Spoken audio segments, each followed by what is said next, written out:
Welcome to the AFCEA Leadership Forum 5-Question Series. I'm Max Kakis with AFCEA International. Our guest today is Major General Jennifer Napper, Director of Plans and Policy, J5 with the U.S. Cyber Command. She's been in the job since September 2012 and has had a 23-year career with the U.S. Army. She's a decorated officer since 2007. Her assignments have been primarily to support joint operations, whether they be with the Pacific Command or global network operations with DISA, the Defense Information Systems Agency. Her tours of duty have included stops in Iraq, Bosnia, and Germany. She holds academic degrees from Texas A&M, the Army Command and General Staff College, and the Army War College. General Napper, welcome to AFCEA. Thank you for joining us today. Oh, thank you, Max. Glad to be here. Now, you've served tours of duty in which you've worked with men and women, working with everything from mechanized infantry to the Signal Corps. From all of that experience, what would you say are the characteristics in an individual that marks someone as a leader? Well, frankly, the first thing I look for is a person of character. If you're going to put someone in charge of taking care of other people and leading them, you want to know that they have the integrity to do that they're going to be honest, that they're people of value. The second thing I normally look for is someone who's proactive. Doesn't just do what he's told to do or react to situations, but tries to get in front of that and take charge up front. The third thing I normally look for is someone that's enthusiastic, shows some passion for what they're working in, whether it's in the Army or in someplace else. If you don't like what you're doing, if you don't have that enthusiasm, the passion for then you don't have purpose. And there's not very many people that are going to follow you. When you say that you look for somebody with character, what are the characteristics that mark someone that way when you're sizing them up? Say, after the first time that you meet them, on subsequent times that you talk to this individual, what kinds of things do you see in someone that's got character like that? Well, you're obviously always looking for the honesty and integrity piece. To me, that's a red line you can't cross. Then also, if they really focus more on other people and taking care of people than on themselves. If the first thing out of their mouth is always I, me, my, that's probably not someone who's focused on being a leader of other people.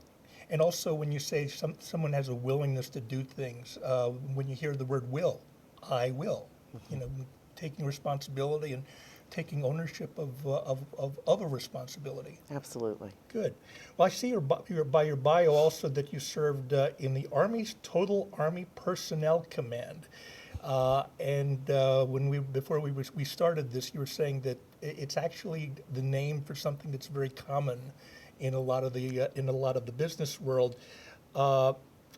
I'm kind of interested in what you might have learned in that assignment and what you would say is the most important skill for a leader to have, especially when you're doing that kind of work. Well, they've renamed it the Human Resources Command, and that makes it more normal for like a business and industry would look at it. Okay. It was a very interesting assignment because it gave me an opportunity to look at whole populations in the Signal Corps. So, for instance, the first year I worked with the lieutenant colonels, and I could see the files on all the lieutenant colonels in the Army. And I would say that the one thing I saw about it is no two people had the exact same career path. Everybody had a slightly different variety. Those who had the most diversity in their assignments seemed to do the best.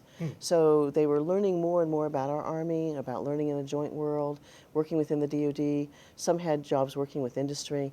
The more diversity, it seemed to me, the more they did better, the more senior they got. So I would say the agility and diversity is a skill that certainly as you get more senior you need to have. Is that something that you look for now when you're looking for officers to serve under your command? Are you looking for people who've had a wide range of experiences? Because that sounds like it makes you a little better rounded in terms of being an officer and in terms of being able to lead other people. I absolutely think it's critical.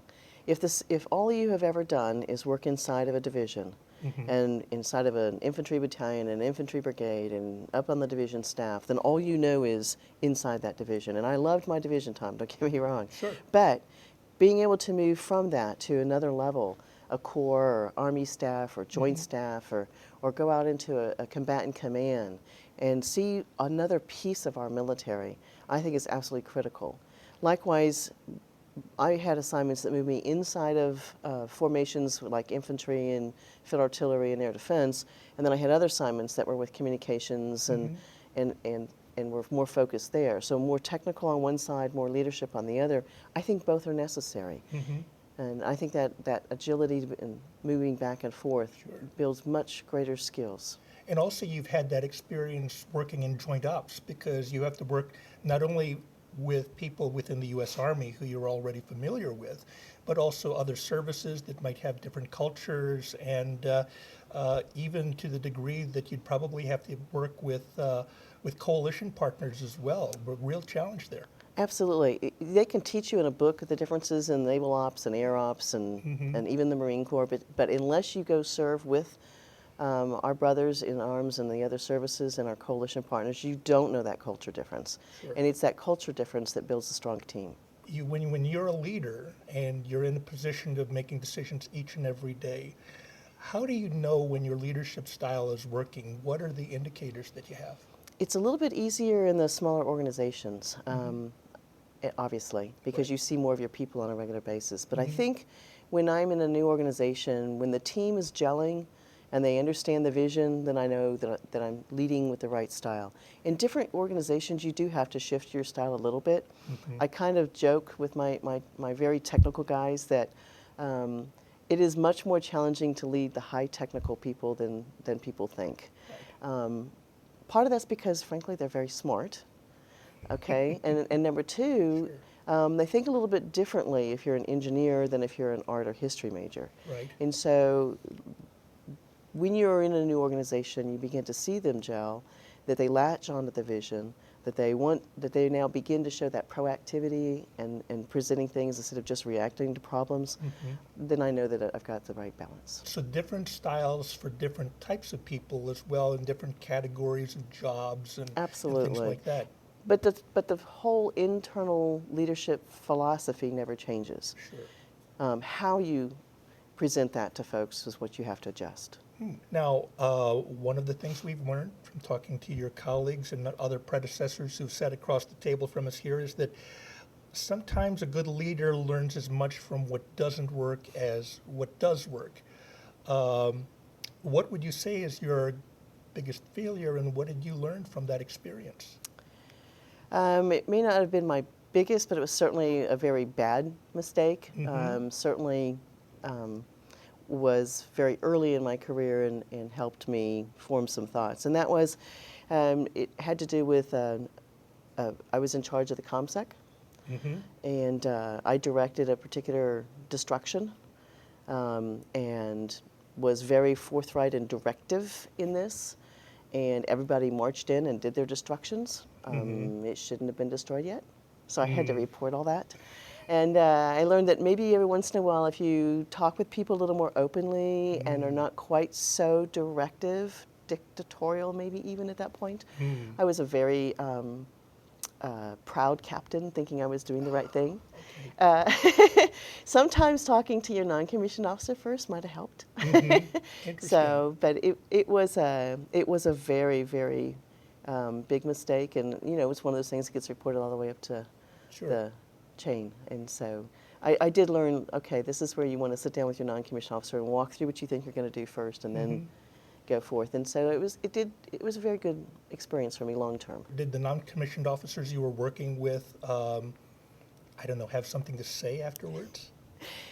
Just a little bit. Okay. As you might imagine, had you talked to us first, we might have told you something different to do. But you were headstrong and determined, and so we stood back. Okay, I got that one. Right. And they were following orders. They did. They absolutely did. Sure. Who do you consider a hero? So there's probably different categories. I certainly always considered my father my hero. He came from, as we used to say, the wrong side of the tracks. Put himself through school by joining the Navy and then getting the GI Bill. 13 years in night school while getting married and raising 4 children. But mostly he was my hero not because just of that, but also because he is a man of integrity and responsibility and someone anyone could look up to. I have been very fortunate blessed through my career to also see people of that same character here in the uniform.